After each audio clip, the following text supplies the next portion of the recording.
What's up, guys? Blake here. Welcome back to the Raw Food Lifestyle Podcast. I have yet another amazing guest for you today. We have Bryan Bell. He is the head coach and founder of Conscious Fitness. He has been animal-free for 13 years and fully vegan for 11 years. He's also a musician. He is a man of many talents, and we're going to get into that all today. But first and foremost, Bryan, thank you so much for coming on the show, man. Welcome, and how are you doing today? Thanks, Blake. Great day. Got a workout in this morning, at the park we met at, recently. Just been another good day. Nice Monday start of the week. Nice, man. That's awesome. Just to give the audience just kind of like a quick little backstory, because I think it's a really cool backstory how you and I met. A lot of you guys are familiar that I went to the Texas Fruit Festival. That was a little bit over a month now. And I met some people from Tampa there. That's my home city is St. Petersburg, Florida. It's the sister city of Tampa.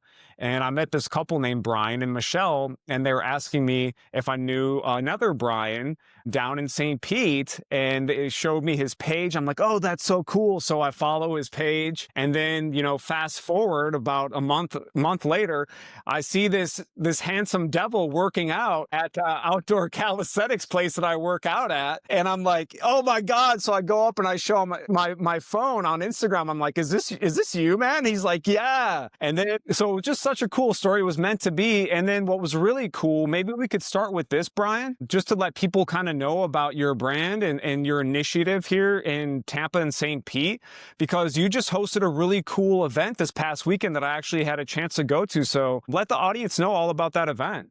Yeah, man. Well, we did our first vegan walk. So it was a 100% free event, for vegans, vegetarians, plant-based eaters, even like just plant curious people. Hosted it here in St. Pete. We walked down like North Shore Park and Vignoy Park, went to Craft Cafe, had a bunch of vegan treats and things like that. And then, walked back. And it was great, man. And just like how you went to the Texas Fruit Festival, I was at Thrive Alive in September and met so many similar, like-minded people. So when I came back, like my wife Jenny and I was just like, we've got to like just do something to bring more people together. And we realized, we've done a lot of fitness events. We still do a lot of that. She's a yoga teacher. I do group fitness and my nutrition coaching. But walking is such a healthy thing for everyone to do, and it's really accessible. So last week we're like, let's just throw the date down. It's going to be Sunday. We'll post about it. Whoever comes, comes. And dude, it was great. Like you ended up being there. Bryan and Michelle, they came and met a lot of new people as well. And just had a good time. And it was just very nice to just be around some similar like-minded people. So we're going to keep that up monthly for sure. And really keep the vegan walking club in St. Pete and Tampa, just keep building that momentum. Yeah, man. And just thank you for doing that, Bryan. And, I think it's really important for us to, like you said, plant curious, vegan, high raw, fruitarian, people who are really into fasting, juice cleanses, breatharianism. Kind of, I'm starting to realize that alternative approach to how we nourish ourselves, we have a lot of similarities and a lot of common ground there that is just very contrary to the other the other group of the standard diet and eating animal products and things like that. And I kind of want to get in on your take on that in a little bit here. But first and foremost, 13 years no animal products and then 11 years fully vegan. I mean, that's really respectable and that's awesome. I'd really love to get into like your backstory and how you got into this lifestyle and to the point now to where you're thriving, man.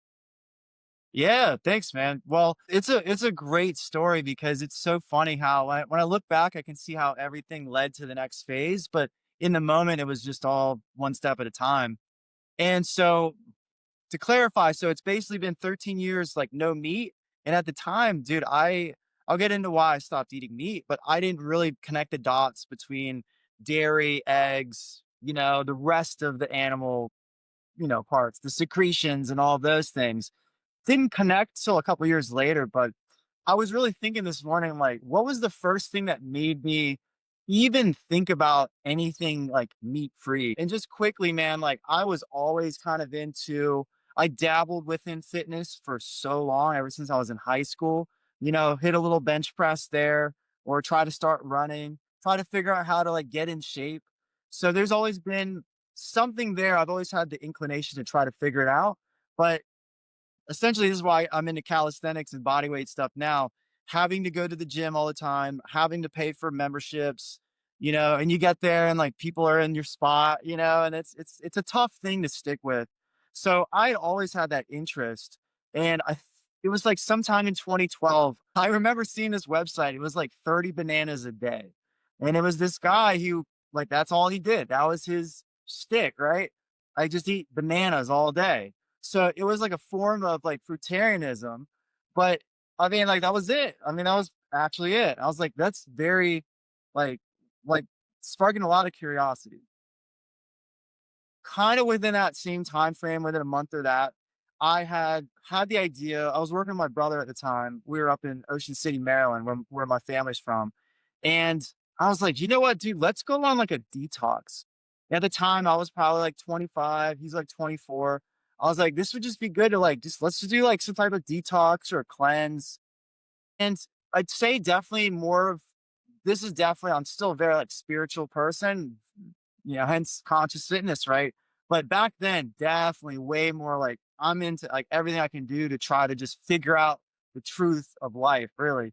So I was like, let's do like a little detox, man. So we pretty much set out and said, we're just going to do pretty much just ate fruit all throughout the day. And there could have been, yeah, honestly, man, it was just a fruit and veggie fast. So we just did fruits all throughout the day. And then at dinner, when we were off work, we just decided to make like a stir fry. So, broccoli, some potatoes, peppers, onions, spinach, low key stuff. And so we did this for about 6, 7 days. And I remember the crescendo of it all. Like we were out on his back deck and I was, sun's bright, it's on my skin. And I remember having this moment where I was like, dude, I am like the sun. Like, not that the sun is hitting my skin, but I'm like part of the sun. Like I am like the biophotons in the light. Like this is me. And this is great, man, because this wasn't necessarily part of a psychedelic experience yet. That's coming, right?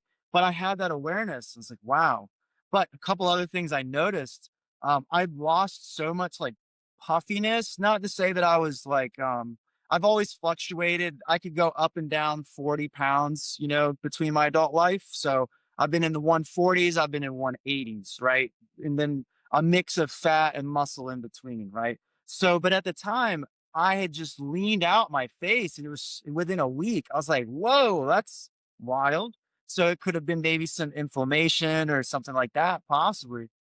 But at that end of that week, I was like, yeah, I don't think we're eating enough, right? I could just feel energy and recovery and was a little tight. So I kind of went back to doing my normal stuff.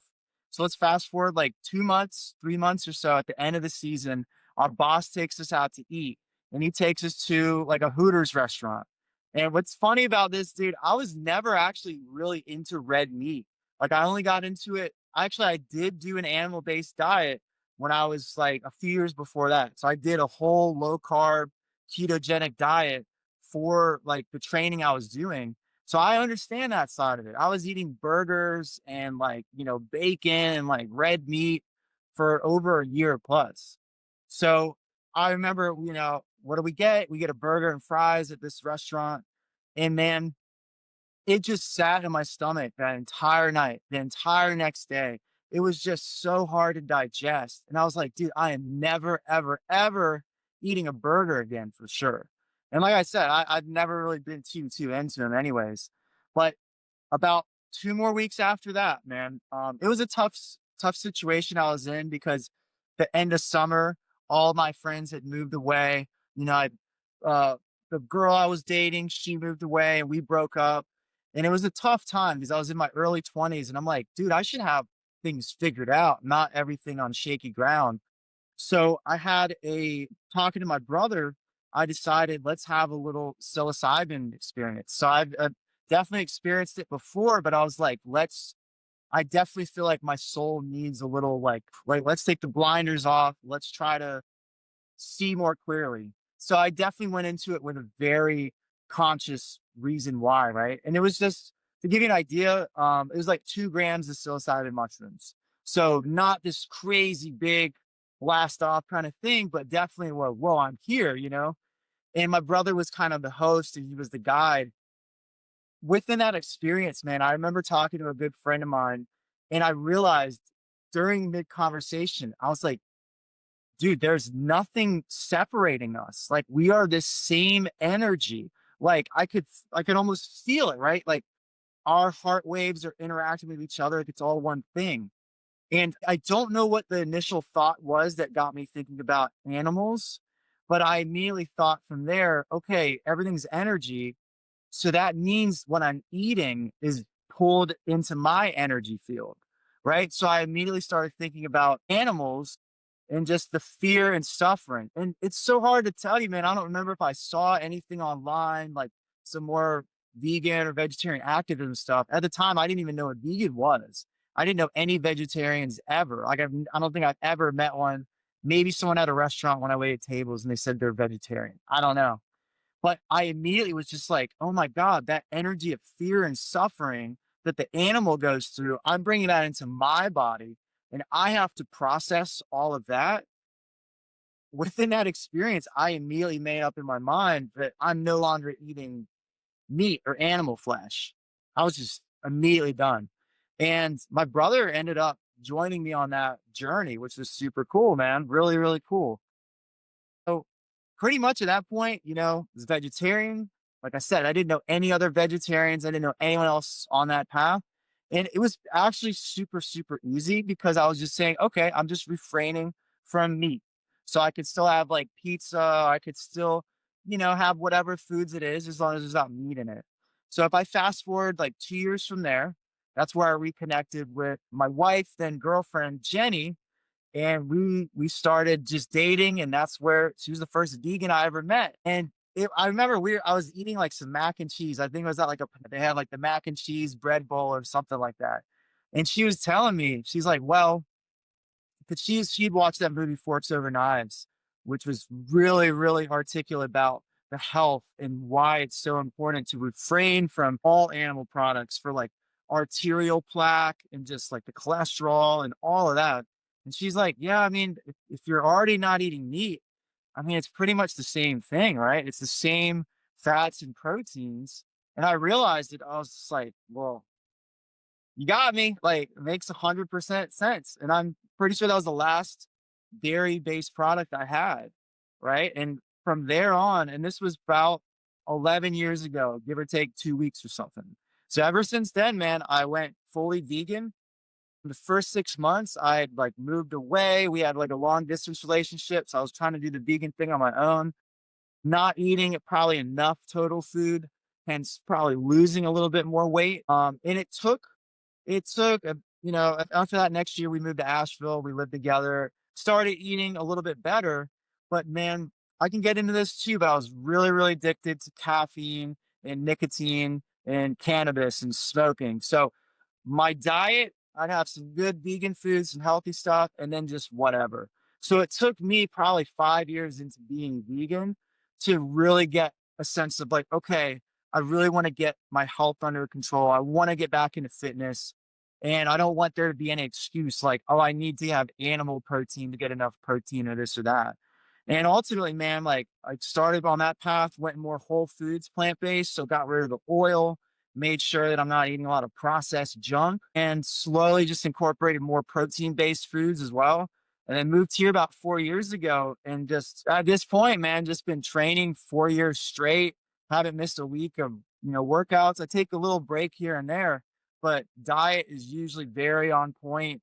I'm somewhere around most days about half raw, half cooked. Really focused on getting a good amount of protein for recovery, for my muscle growth. And man, just eating real foods, yeah, especially dropping off coffee and caffeine.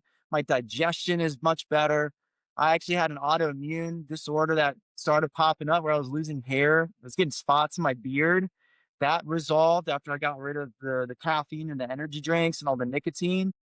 And as we were talking before, bro, I knew I had kind of stressed my adrenal glands. So a big part of this journey is just bringing myself into more of a parasympathetic state.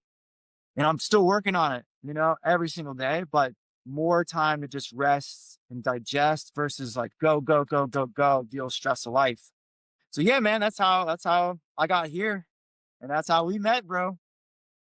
Yeah, that's how we met, and it's like our meeting was like foreshadowed and like foretold, and it seemed meant to be. And I love how you bring in the conscious aspect and the energetic aspect to the veganism and also to the fitness, because I consider myself kind of on that same wavelength as you. And I think that's why, I really respect you and look up to you in that regard, because I think it really takes practitioners of this lifestyle. It behooves them to have a good grasp of all of those different areas. And you touched on something that I wanted to highlight now. Well, a couple things I want to unpack, but the first thing is, you were talking about how you were making that connection, through when you were doing raw till 4 and then also with psilocybin, you had those experiences where you're just like, we're all one energy. And Mhm. then that kind of evolved, and your wife Jenny was talking about forks over knives, and she, gave you some information on that. But there was definitely a turning point where you were like, nope, I'm done with animal products. And it was, you made it seem like it was pretty easy. And I think for a lot of people, they're kind of, they think it's going to be hard. They think that they need some sort of excessive amount of protein. They think they're not going to be healthy unless they're eating animal products. And I think we're under the same opinion on that, but I want to hear it from you. Like, was there a sort of I don't know, an adjustment period for you to not eating meat, or was it easy? And then, like, what would you tell somebody who they're like, yeah, I want to go vegan and I understand intellectually the health benefits, but Uh-huh. I'm afraid, or I'm worried that I'm going to be malnourished because I'm not having my animal products. What would you tell them? Yeah, excellent, man. Definitely just to address that big one. Calories mean so much more than anything else. So if you are under eating calories, it doesn't matter if you're carnivore, omnivore, vegetarian, vegan, you're not going to be able to get enough of the energy that we need, as well as like the micronutrients, like your vitamins and minerals. So that first thing is, and generally too, when people maybe try a vegan diet or they try to go vegetarian or whatever, and they're having issues, we've heard this where, ultimately I think the hardest part of being fully vegan is the social aspect, because you now can't just go to any restaurant ever. You now have to have that conversation with family or friends. You have these restrictions and things like that. I think by far that's the hardest part. As far as getting the nutrients you need, there is not one essential nutrient that exists that we can't get from plants. So when someone says, well, you have to have meat for this or that, you really don't. Like, literally, you do not. So going back to the idea of like whether it was hard or not, definitely going from a standard American diet to no meat, it really was super seamless for me because it was such an integral part of like my being at that point. It's almost like it was so black and white. It's almost saying like you're in driver's ed driving a car for the first time. You do not hit the gas at a red light. I get it. Never gonna do that again. Right? Boom. It was such like a that's a wrong thing, right? To give myself a restriction or parameters, it was just absolutely not good for me. It's kind of the same way I view alcohol. There is zero positive benefit that I know that I can get. Now, maybe someone else might have a different connotation or a different definition for what alcohol means to them. And maybe like, well, it's social for me, blah, blah. But as long as our definition aligns with, hey, zero positive benefit for my body, and I keep my health as like a number one focal point of what I'm trying to, take care of, it was super easy because really all I had to do was refrain from meat. So it means a lot of normal dishes you can still have. You can just say, well, let me hold the meat. Let me hold this. So if there is anything else we need, I know now there's so many plant-based alternatives. If someone does feel like they need more protein, well, yeah, we have legumes and tofu and tempeh and quinoa and lentils, all those things. But in the meantime, even if someone has no idea what to fill that in, just more calories, right? Because when someone's vegetarian, they're likely still going to be eating eggs and dairy, which, you're going to get a lot of extra protein from that. But let's talk about going to transition fully vegan, zero animal products. It was definitely a big learning curve for me. Like, I never felt like I didn't want to do it. I felt like I'm going to figure this out. And honestly, Blake, the hardest part was just understanding what things I no longer could get at the grocery store. Looking at all the sauces. Oh, like this sauce has got milk in it. Oh, I didn't know that, you know? So I've made a couple little mistakes, and the biggest thing is to just give yourself grace because, you know, when you're going from how we've probably been raised, like, you know, for me, I ate meat for, you know, and animal products for 25 years of my life, right? A quarter of a century. So we're going to have habits ingrained, you know, and the products that our parents get us and our friends get, you know, you could get a bag of chips and you're like, oh, these are fine. And you look, oh, they have milk powder, you know, you wouldn't have ever thought, right? So giving yourself some grace, and honestly, the easiest path, and this is, you know, what I've been doing the last few years full time is nutrition coaching specifically for vegans and plant-based eaters. You know, I have some omnivores come in too, and I help them get more fiber and beans and stuff. But sometimes there's people that are going straight from standard American diet and they want to go plant-based. And the fastest route is to just think about whole foods of just like, hey man, does it come from the earth? Does it grow on like a plant or a tree or a vine? Cool. If so, we can include it. It's all those packaged products, you know, like the chips and the cookies and like all the things that are in boxes with cool little like graphics and labels and cartoons and stuff to help and make us want to buy it. Those are the things that are going to be the toss ups. So if you just stick to produce and you stick to like dry goods like beans and things like that, it's actually going to be a much, much faster path. And you're probably going to avoid some of the issues that I had too, which was, like I said at the beginning, man, of going vegan, not enough calories, certainly not enough protein for what I was trying to achieve. And honestly, in the beginning, I didn't even try to work out because I believed, oh, because I'm not getting any animal foods in, I can't get any protein. Therefore, there's no point of even trying. And I didn't even have like a negative association. I was just like, oh, well, it doesn't matter because my ethics do outweigh what I feel like I want to look like at the time. But then, you know, over the years, I realized, oh, they're not mutually exclusive. Like, you can get enough protein on plants. We actually need way less than, you know, you know, the general fitness industry says a gram per pound of body weight. Like, you can do that on a vegan diet, but you really don't need to. Even science shows zero point 0.6 up to zero point 0.8 grams per pound of body weight. Not honestly, that's lean body weight. That's not even talking about fat mass, dude. Yep. That's the upper limit for what we actually are going to be able to use to help recover, build more muscle. So anything beyond that is either just a waste of money or it could be, it can also cause more digestive issues. So it took me a long time to make that happen. But dude, in summary, I'd say if someone just thinks about going whole foods first, let me just get out all that processed stuff, figure out some meals I can make. I like to think about bowls. If you make a bowl of stuff, imagine you go to Chipotle, you pick what do you know, one thing at a time. Oh, I want the brown rice, I want the black beans, the pinto beans, and the fajita veggies, and I want this lettuce and the guac. And I just gave you a vegan meal at Chipotle. It's super easy, right? But we do the same thing when we make a meal at home. So if you follow that kind of framework, boom, now you have a meal. And guess what? You probably got 30 grams of protein in it. And now you're not feeling like I don't have that thing that I need. And you're not going to be worried about having to go, I want to get a piece of fish or something because I need my protein. Like it's all there. It's just like there is a little learning curve and just knowing, okay, as long as you're getting enough calories, you're probably going to be totally fine ultimately. Oh yeah, 100%. You know, I tried the vegan lifestyle like maybe 7 or 8 years ago or something like that, maybe even a little bit longer than that. Uh, and it got to the point where like I was really craving animal products and I kind of caved in.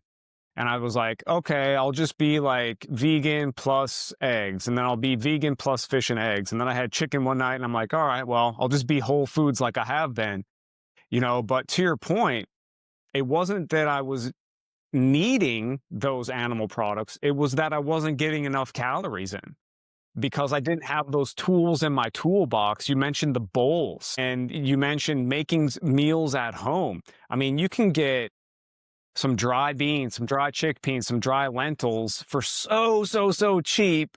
Pop Mhm. them in the rice cooker, pop them in the instant pot, and I mean, you've got more food than what you need. And Yep. so, I'm on the high raw, mostly raw, but when I do allow myself like some cooked food every once in a while, I just think to myself, like, man, this is so satiating. This, like, you would never need meat or you would never need animal products with a nice lentil bowl or something like that. It's amazing. And so I think that's really, really good advice to people to make sure that they're getting enough calories and then to learn some simple food preparation, make some bowls and make it fun. Yeah, I couldn't agree more. And there was another topic that I kind of wanted to touch on too, because you were mentioning that you were having some health issues, like some stuff on some patches in the beard from like autoimmune or whatever. And I've had some of that same sort of Mhm. stuff because I was using a lot of stimulants during my personal training career, like caffeine, like just like making a whole carafe of drip coffee and just drinking it throughout the day, taking like my 2 coffee mugs with me in my car. And Yep. then like if I hit a bump, like coffee would splash everywhere. And like every time I would wash my Jeep, I'm like cleaning up coffee. I'm like, and I got on this lifestyle and it just started to become a lot easier to taper down on the caffeine to the point to where I don't use it anymore at all. And so can you walk us through that journey of letting go of the stimulants and just how great you felt after? And if there was kind of like a time where your adrenal fatigue, it took a while maybe to ramp back up, or did it ramp up right away? And if this lifestyle kind of like you feel like switching to this lifestyle like helped you to let go of that stuff. Yeah, definitely, man. Because going into more like vegetarian and then vegan, there's this element of like, okay, I want to do as much as I can to be healthy. Right. So, like I said, my initial thing was more about spiritual focus. Like, I saw it like being a 50-50 kind of engagement between myself and then other beings. Right. Because, like, I'm not bringing that stuff into my body. That helps me. But by me making this choice, there's also countless animals that I'm not, perpetuating the deaths of. So there was always this kind of like, man, this is like a kind of twofold kind of effort. This helps both of us. But for sure, my big focus was like health, health, health. And that's mainly because, both of my parents had, we could definitely get into it, but both have had negative health outcomes. And for my dad, I was able to see that happening because over the years as I got, to be an adult, I mean, I was 18, man, trying to help him eat better, but he had gained a lot of weight. And I just realized that that's not the path I want to go. I need to go down the complete opposite other side of the spectrum. Now, what was going on with my mom? She was the one that was really, really big on like caffeine. She was introduced to like cigarettes when she was a teenager. So she was a lifelong smoker. What ended up happening with me, man, is probably 24 ish, 23 ish. I started getting into coffee. And going back to like what you were saying, getting into more fitness, you're into caffeine and stuff a little bit more. My actual first experience with more of caffeine for the purposes of maybe fat loss, even was I remember seeing like green tea fat burner pills at like Walmart back in the day. And I think I tried that like when I was like 19, right? So I always had in the back of my head, well, I could have some green tea, some tea that'll help me kind of get into like an intermittent fasting state and I could burn some more fat. Like, cool. But it ended up going up to where I remember I tried coffee one day, didn't like the taste, but at the time, back in the day, I was like waiting tables. And I remember, yeah, hey, the other server was like, you can make some coffee. I'm like, yeah, I'm so tired. So I make some coffee and I'm like, zing, zing, zing, zing around, getting all the tips. And I'm just feeling great, off of like not much sleep. And I was like, this stuff's great. And so what ended up happening between caffeine and coffee, that was a way I could connect with my mom. And then my brother was really big on smoking blunts. Like I think we had talked about this, but that's where the nicotine came in. So I was getting into more like smoking weed. but always with cigars, man. So kind of like when we meal prep our foods, that was kind of like almost a ritual of like, okay, like let me prepare this, then go outside, smoke, and have that kind of deeper connection with myself and with the environment. So there was some positive things that I would get out of it. But what I didn't realize until recently, last few years, is man, I'm doing all this stuff for my, health that you can see, right? Getting in shape, getting lean, building more muscle, getting strong, doing cool stuff on a pull up bar. But I'm breathing in all this toxic stuff and I'm breathing it right into my lungs that I can't see.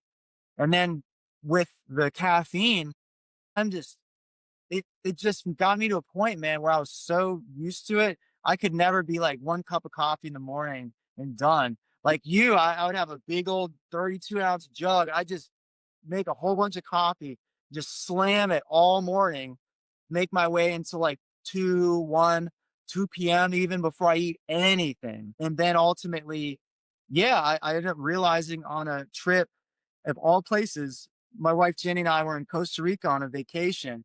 We're walking down the beach and she's just like, I think like I think you have some issues with caffeine. I think it's just like you've just been so anxious. And I'm like, what are you talking about? Like I'm not anxious. And like having this like visceral reaction towards it. And then that was kind of the breaking point. I'm like, I'm in paradise walking down, this beautiful beach with the person I love. And I'm just like, oh, like all just strung out. And so when I come back from that trip, that's where I decided to make that first change and say, I need to reduce coffee. I need to get off of it.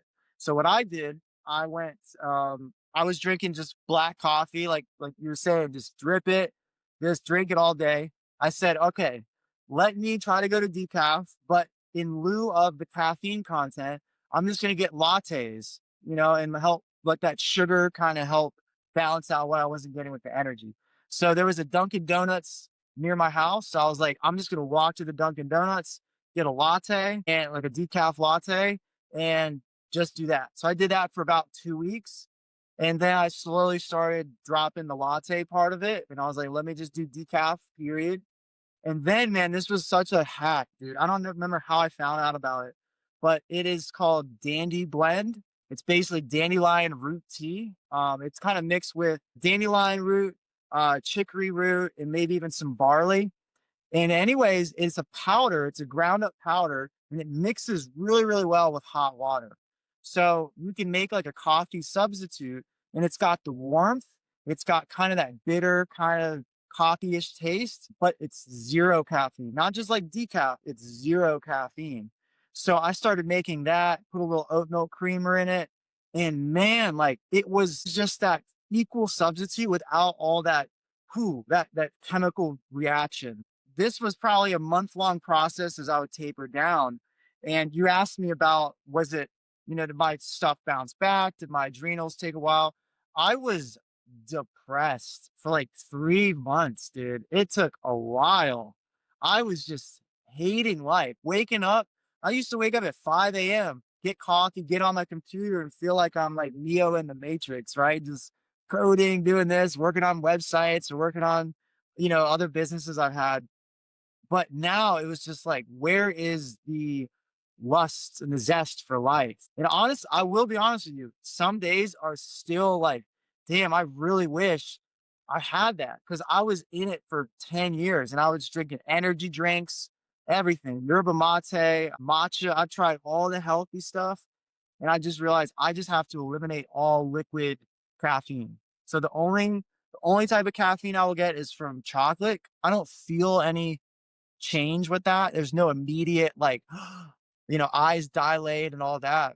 But yeah, man, it took me a good 3 months before I felt like myself again. But here's what happened. Because I was suppressing my calorie intake and all the nutrition that I wasn't getting by just having so much caffeine, I was now in a place where my hunger came back. So I went from like the 140s and like, yeah, if you ever see my before and after picture, I'd consider myself at that time more like skinny fat. So I had not hardly like any muscle mass, but just kind of like a belly and just like, I mean, I wasn't in horrible shape, but I didn't feel like comfortable. I didn't feel like strong. Certainly not like, hey, let me go work out and like do anything, right? So it was a really like weird position, but that's because I just was, under caloried, under muscled, all of that. So that's where it opened up the door to go more focus on like the whole foods. And let me make sure I'm actually making a nice lunch for myself. Okay, cool. And then as I went on that path, lost a lot of body fat too. And so that was really cool to see, getting some more energy because I'm getting more calories up. And then that's where I realized, okay, I want to gain some more actual muscle weight, and that's where the focus on paying attention to my calorie intake, making sure that I'm resistance training like properly with progressive overload. That's where that came into play. And ultimately figuring out, okay, well, how much protein do I totally need? How much is too much? What's a good balance?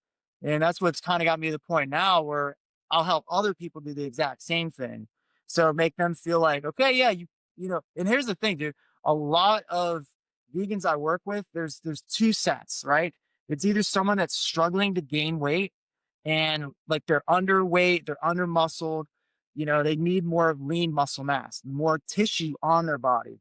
Or, they might be in a situation where they have a bit more body fat than they would want. It could be 10 pounds, it could be 100 pounds.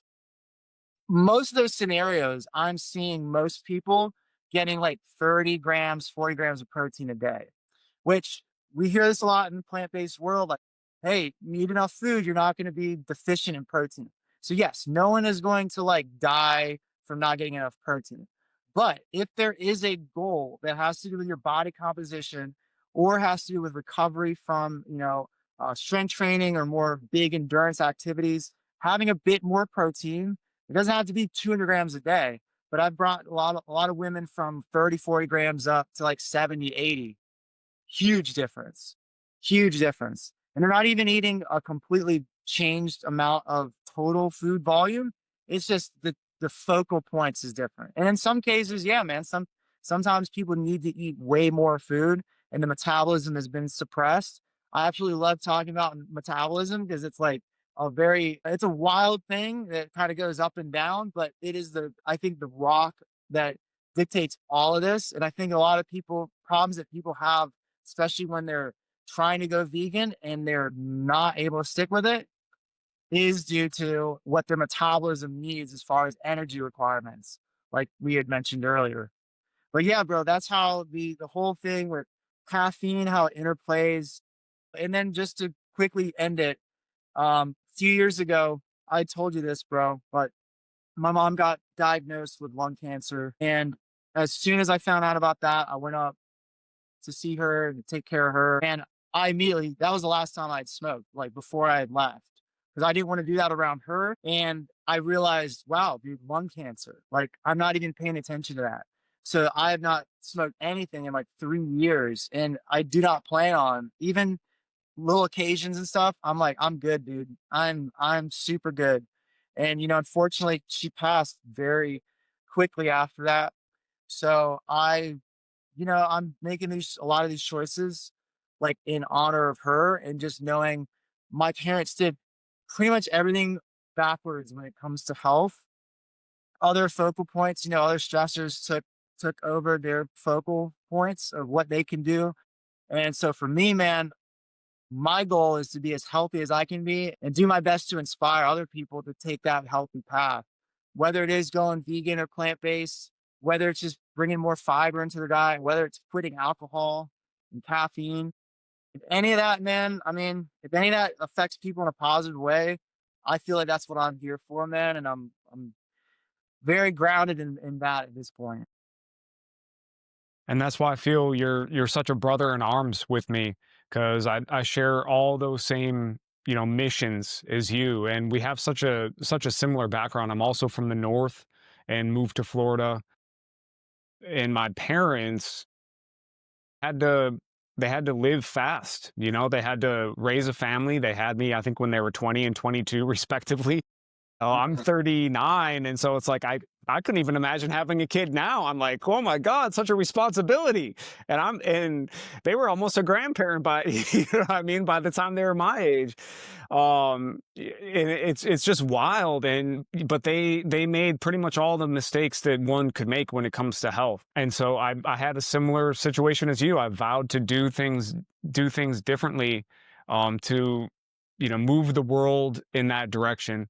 And when it comes to your caffeine and coming off of that, I have a similar story as well. I tapered down. I got off the drip coffee.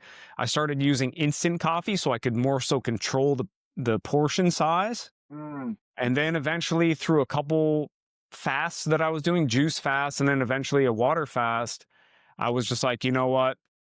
I'm good.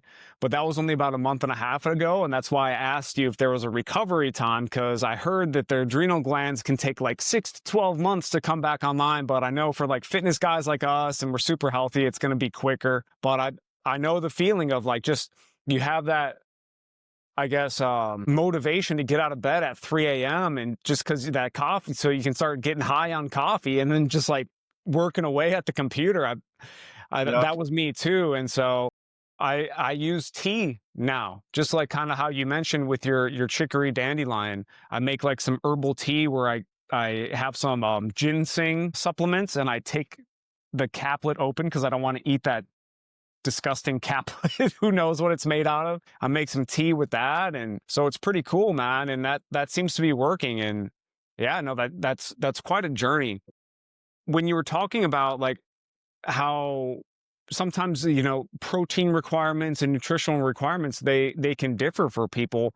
I can definitely echo that as well. And I think that there's just so many people talking about so many different macro displacements. Should it be 80-10-10? Should it be 30-30-40 and all this stuff? And you can listen to that intellectually as much as you want to, but you really have to get down to brass tacks and feel what you feel in your body. And that's why getting a coach like yourself can really help. I noticed that I was going really low protein, and then I got into sprouts, which have more protein. When I started putting sprouts in my salad, I was like alive again. I'm like, oh my God, my body just needed a little bit more protein. That's probably because I work out a lot and stuff. So it Yeah. Yeah. makes common sense. But I'm really curious to hear what you talk or what your take is on metabolism as well. So I'd love to hear that, because I'm curious just kind of for selfish reasons as well. And I'm sure the audience would love to hear as well. Sure. Yeah. It's one of my favorite topics. When I think about metabolism, I like to share a couple analogies. So if you think about it, it's really a simplified way. It's hundreds of chemical processes happening. Some of them we're not even like fully sure of. But if you think about energy in versus energy out, that's pretty much like your metabolism. Yeah. So or your energy being expended, and then the energy that's coming in through food. So let's think about it like this: a fireplace inside of a cabin in the wintertime. So imagine you go up somewhere north, winter, there's a blizzard, and you've got a little fireplace in this cabin. So if you've got a really big roaring fire, you've got lots of logs in that fire, it's going to give you enough heat to be able to heat the whole cabin. So that means you can go do some other leisurely things, right? Like you can go cook, you can go, do your laundry, you can play some board games or whatever, you can hang out. Now imagine if you've only got one little log in there and there's this little small flame going. You're probably gonna be like all cuddled up against the fire, just like trying to deal with the cold air coming in everywhere else. So that's a really good idea of thinking about a metabolism that is, fully, I guess, fully balanced, because I do want to give you one other option. Too much wood in that fire. And now guess what? Sparks are flying, the fire might come out of the fireplace and burn the house down, right? So when you look at that, we're looking for a perfect energy balance. It's right. Same thing like thermostat in your house. Let's get that energy just right so I'm not too hot, I'm not too cold. So our metabolism is always looking for a baseline. And the whole goal of it is to just really keep us alive and keep us going, right? We're trying to take in energy from the environment, power our cells, keep us moving so that guess what? We can find more food and more energy to keep us going as long as possible. One other metaphor I like, one other analogy is thinking about driving your car. When you've got a full tank of gas, think about going on a trip. Say we're in St. Pete, we want to go to Miami. Fill up that tank. You can go there the whole way. You don't have to stop. You don't have to worry about, oh, what's going on with my car? Boom, having fun, enjoying the moment. Now imagine if you're on E, right? And the gas light is on. Then you're just like, uh-oh, I can't really, you feel a little scared about pressing down the gas pedal as much. You're gonna like look around everywhere for a place to stop to get gas. Hopefully you got the money to get the gas, right? But you're ultimately gonna go way slower. So you're gonna make all these subconscious actions to slow you down a little bit more fight or flight, right? So for most people, everyone's going to be in one of three stages of the metabolism. Complete like energy balance. So I mean, pretty much we're all pretty much there anyways. Your body is fighting to stay in a solid point. That's why if you get on the scale throughout the week or throughout the month, most people, if they're not trying to make a drastic change, they're going to see their weight kind of go up and down, plus or minus 2 to 5 pounds. So their body's found that good stable point. Now, you also have the option of being in a calorie deficit. So you're burning more total energy than you're bringing in. And that's weight loss, which could be weight from body fat or it could be from muscle, which we don't want. And then on the other side, it would be a calorie surplus. So we're bringing in more total energy from food than we're expending. So now that we understand that there's three levels to be at, we can also identify the fact that that balance point might not actually be where we want to be ultimately, right? So we could be very balanced and say, well, I feel skinny fat, or I could be balanced with my metabolism, or, 100 pounds overweight. So how do we understand what to do first? If we want to make a change, the first thing we have to do is look at like there's so many calculators and ways we can come up with different things to focus on. The number one thing I think about is looking at your basal metabolic rate. It's BMR. So not to be confused with BMI, which is like your height and your weight. But BMR is going to be basically the amount of calories that we expend just at rest. It's just to keep our body and our organs running. So imagine I wake up out of bed and I don't even open my eyes. I'm still going to burn, like myself personally, around 1,700 calories a day without even moving, right? So that's our baseline. So the first thing I'll say here, we just make a small checkpoint, is if someone's eating below their basal metabolic rate, their body is really going to fight to lower the amount of calories that are being expended. So you're probably going to feel a little bit less energy. You're going to want to sit down more often. Even as I'm moving my hands like this, I'm burning calories. So you're going to see someone fidget less and things like that. So Yeah. probably a third of the people I work with are in a situation either from years of just stress or they've done a big diet and they never bounced out of it and they've just been restricting for so long. But a third of the clients I work with are in a position where they're eating below their basal metabolic rate. So it puts your body in a stressful state because it's not getting enough total calories it needs. So it's going to make some sacrifices, hence slow you down. Mood can get impacted. Sleep can get bad. So we have that dynamic. Now we understand basal metabolic rate. So right now, like I said, mine as an example is about 1,700 calories. It's a calculation based off of your height, your weight, your age, and your gender. So once we know this, that's going to be like 70% of calories we burn every day. Beyond that, we're going to have a couple other ways we burn calories. The first one is going to be pretty easy to understand. That's going to be basically planned exercise or intentional exercise. I'm going to go on a run. I'm going to go on a walk. I'm going to strength train, do calisthenics at the park with Blake, burning calories, right? Now, this third one, because that's number two, the third one is going to be non-exercise activity. Thermogenesis is technically what it is. So NEAT. Your NEAT calories are going to be these, right? Moving my hands, talking freely. I go do my laundry, I fold my clothes, I'm burning calories. I'm sitting at my desk, I'm working, I'm tapping my foot, burning calories. And this is a cool side note that a lot of times when people are like, oh, I have a really high metabolism, I could eat whatever and I can't gain weight. Those tend to be people that it's not that they're burning more calories just through their basal metabolic rate. They usually tend to be people that are more just active and moving more with their just non-exercise movement.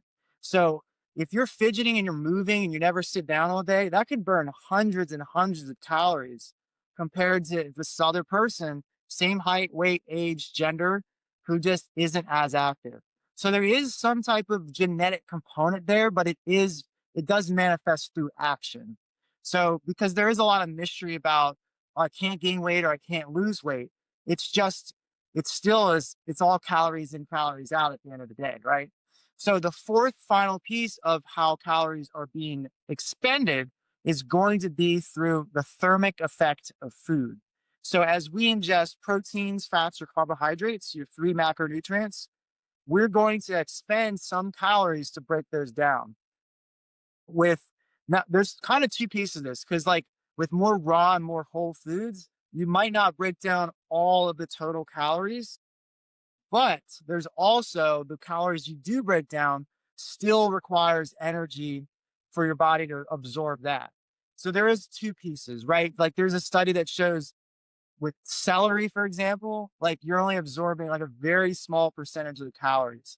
So if someone's like really trying to eat whatever they like, however much they want, you just chop celery, like you're going to get like 10% of the total calories, right? So when we think about this, you've got your basal metabolic rate, you've got planned exercise, you've got just non-exercise movement, and then you've got the digestion of food. Now that's your recipe for all the calories that are going out, right? And just to touch back on thermic effect of food, protein is going to have about 20 to 30% of the calories being ingested from protein is going to be burnt through that thermogenesis process, which is pretty cool. Fats, carbs, the estimations could be anywhere from 3 to 10%. So that explains why if you've got two diets, say this one's 2,000 calories, this one's 2,000 calories. If you've got this first one, you get 50 grams of protein, and you got this one, you get 100 grams of protein. You're actually going to burn more total calories at the end of the day with this one just because you have more protein in it. So that's why protein is a very good addition to increase in a diet when someone is paying attention to burning more total calories and boosting their metabolism, right? So if you're with me so far, we know there's calories being burnt through your basal metabolic rate, movement, either on purpose or on just, subconscious movement, and then thermic effect of food. So when we add all that up, that becomes what's called our total daily energy expenditure, or TDEE. Now, this is another calculation. It's another estimation. I don't put a whole lot of focus on that, because what I like to focus on is, say, like if I was going to work with you, Blake, for example, I'd have you track all your food for a week, and let's just see what your food intake is, right? And then I'll be able to compare that to your basal metabolic rate based off your height, weight, age, and gender. And then look at, well, how many steps are you getting a day? I find that looking at your steps is a much easier way to kind of help calculate your energy being burned throughout the day. Because most people are walking every day. Not everyone who exercises or works out is going to work out every single day. And especially when you're doing resistance training, it's going to be a lot less calories burnt than, say, if you were going on a run or cycling or something. But yeah, man, when we look at it like that, we're able to say, well, guess what, Blake, you're under eating based on your basal metabolic rate. So if you've had any issues with mood or sleep or energy levels, what we need to do, or what we should do if you want to feel better, is raise your calories up to at least that BMR level, and possibly try to match your total daily energy expenditure.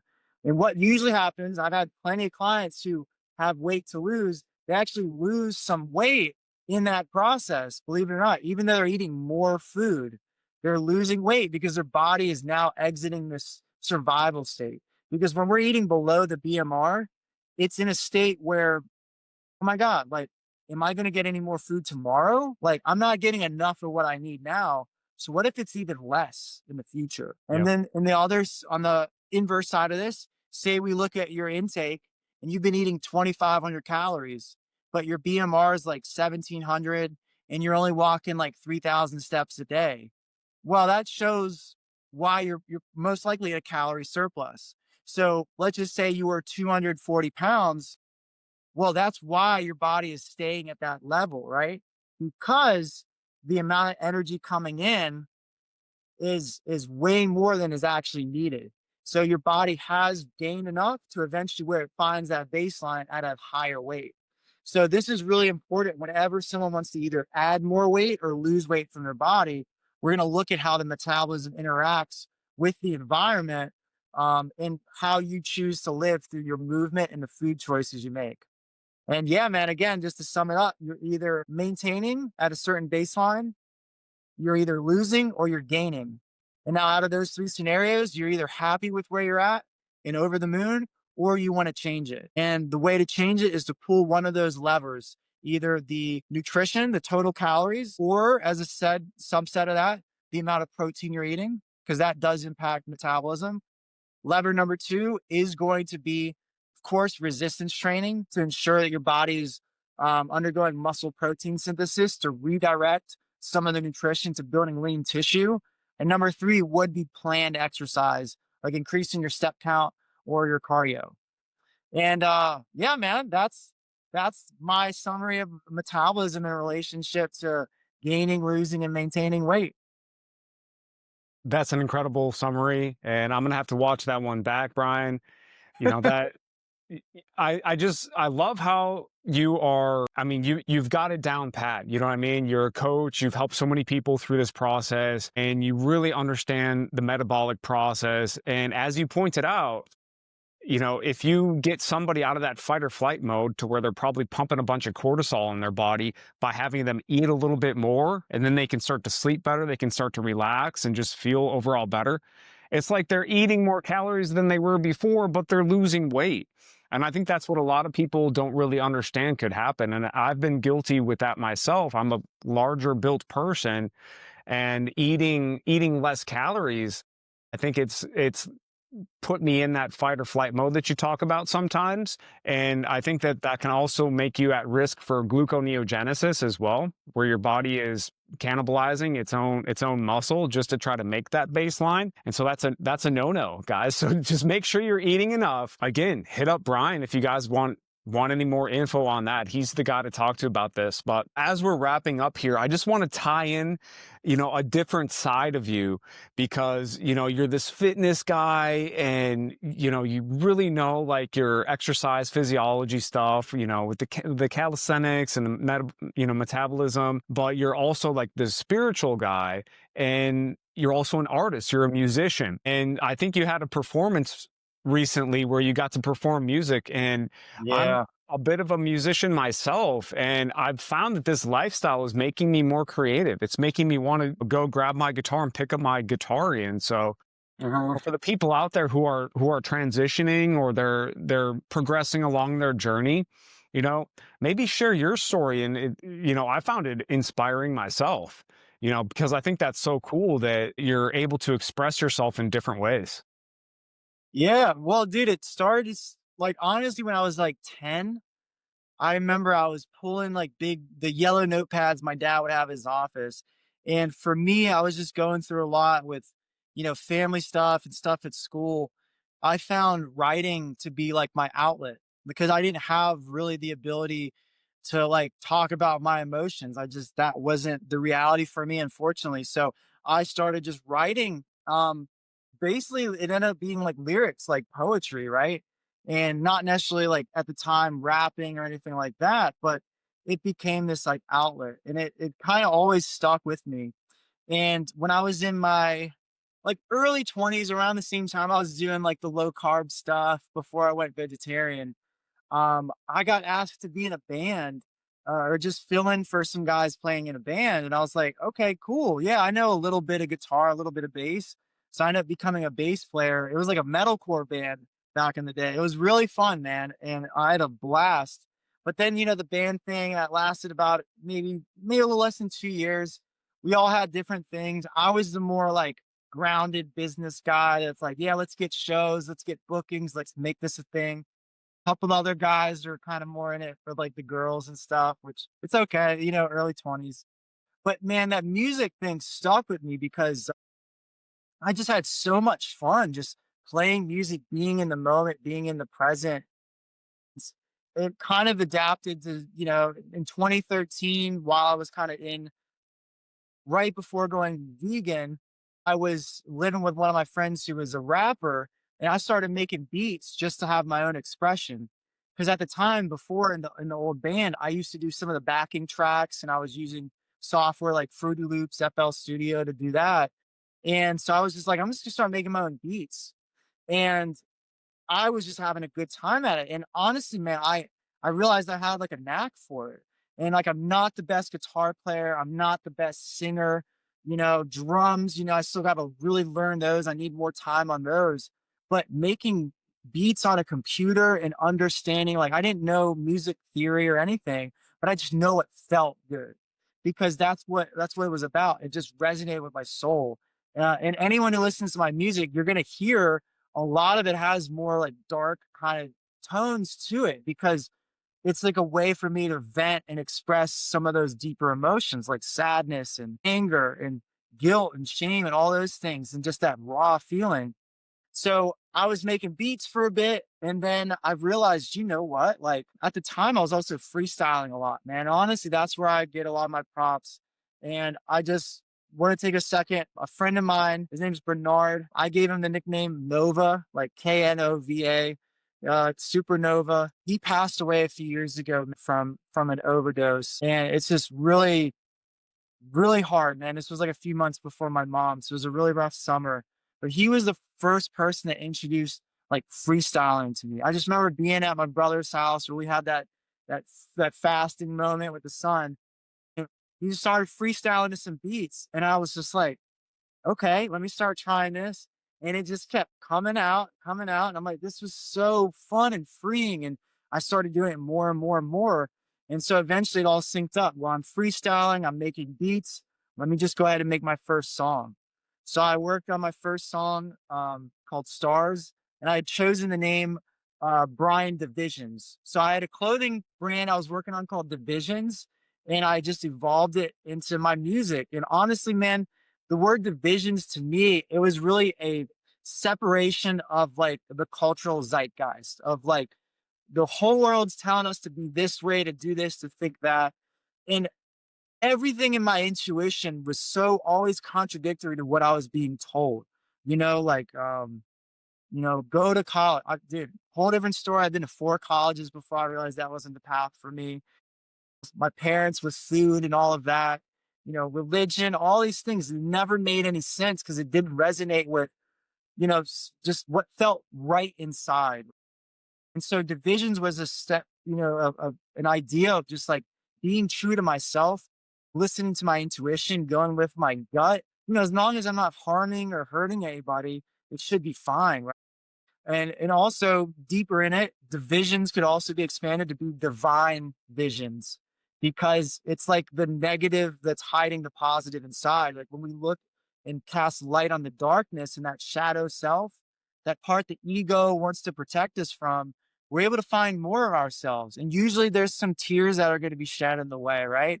But I said, okay, this is who I am. Like this, I'm going to take this as my kind of my stage name. I want to keep my name Brian there. So it's me, it's me, but have divisions as a part of this. And I just started making songs, dude. I mean, at this point, I'm 3 albums in, and I took a break. I took a complete break once my mom passed. Like I've got like 50 songs out, and every song that's on an album line of 3 albums, they're all produced, they're recorded, they're mixed and mastered by me. I still got the all the equipment right here and all of that, man. But ultimately, when my mom passed, I was just not in a place to want to express anything. I'm restructuring and figuring out like who I am without my mom here and one of my parents, and going back through all these internal memories and things that we've had together and trying to deal with all of that and going through the grief. I mean, I just said, all right, dude, I can't write anything. So I stopped performing, I stopped doing anything. And I didn't want to like give up on it, but I just knew that it wasn't a good time. And so ultimately, man, fast forward, this has been a 10-year process of all this music videos, shows all over the country. I got a music video I filmed on top of a pyramid in Mexico, like my song Source. Like there's so much, dude, so many chapters of this. But Thrive Alive Fest that was just happening this year in Kansas. I heard about that from our friends Brian and Michelle, and I reached out to Aaron, who I had met, who was one of the ones structuring it, and reached out. I said, "Hey, we'd love to come. I'd love to offer some fitness classes." And once I found out they were doing music, I asked about music, and she's like, "Yeah, let's do it." So ultimately, man, like this September show was my first show in 4 years. It's since the last festival I performed. And I worked super hard on my set. It was like a 30-minute set. All my favorite songs. Like I did it for me. And at the last song, man, I dedicated it for my mom. And it was just I got video on my Instagram and all that stuff, dude. It was just one of the highlight moments, dude. And so now I'm getting back into it more. I just put a song out with Kashi and Illuminati Congo just like a couple weeks ago. So that's a new one called Content. So that's my first song out in a few years. So I'm just like reintegrating that now. Now that I have conscious fitness, that's going really real well. It's very successful. Now I've got some more time to focus on more of just the creative and building out more music, man. But I just love it, dude. Cause like, I'm glad you brought it up because it's this whole other part of me. And you'll hear in the lyrics, it's all very spiritual and real thoughts and emotions. Like I don't even curse in the music because I feel like that waters it down quite a bit and muddies it up. And I just speak my truth, about a lot of spiritual and conscious type concepts, about finding that shadow side and embracing our true selves and listening to our heart and connecting our heart to our mind. Like every song has got a little bit of flair or unique perspective on that. Some of them are about psychedelic experiences. Some of them are about just, self meditations, all that. Some of them are about complete struggle and feeling like I want to give up. So it's been a great ride, man. And now you got me thinking I need to work on album number 4 coming soon. Dude, you got to work on album number 4. And I saw the post on your Instagram. That was such a cool set. I love your sound. It's so cool that you produce your own tracks and everything like that. And I also used FL Studio when it was still known as Fruity Loops as well, Yeah. way back in the day. So Yeah. man, we gotta talk more outside of this podcast. And I feel like I've only scratched the surface of the value that you bring. So for everybody out there who wants to get to know Bryan better, where can they find you? Yeah, so I'm Conscious Fitness on Instagram, Facebook, on YouTube as well. So CONSCIOUSFITNESS. My official website is consciousfitness.io. But other than that, yeah, I mean, feel free, shoot me an email, Bryan at consciousfitness.io, and that's Brian with the Y. Because if it's with an I, that's our other friend Brian. It ain't me. So Exactly. Okay, man. Well, awesome. Bryan, thank you so much for being here, man. Awesome job. Thank you for sharing all that knowledge is in wisdom. And, maybe we can hop on another one soon. And I've got so many more questions that I want to ask you. And, thanks so much for just like being such a leader, even locally in our community here in St. Pete and Tampa, but just also online and just in general in this vegan movement. You're a shining example for other people to follow and to follow in your footsteps. Leading by example is the strongest form of leadership in my opinion. And you are doing it, my friend. So, just honor you, man, and thanks, thank you so bro. much. And I hope you have a great rest of your day, Bryan. And for all the viewers out there, thank you guys for sticking around. And until next time, we will talk soon. Peace. Peace. Yeah, thanks, Blake. Much love, bro.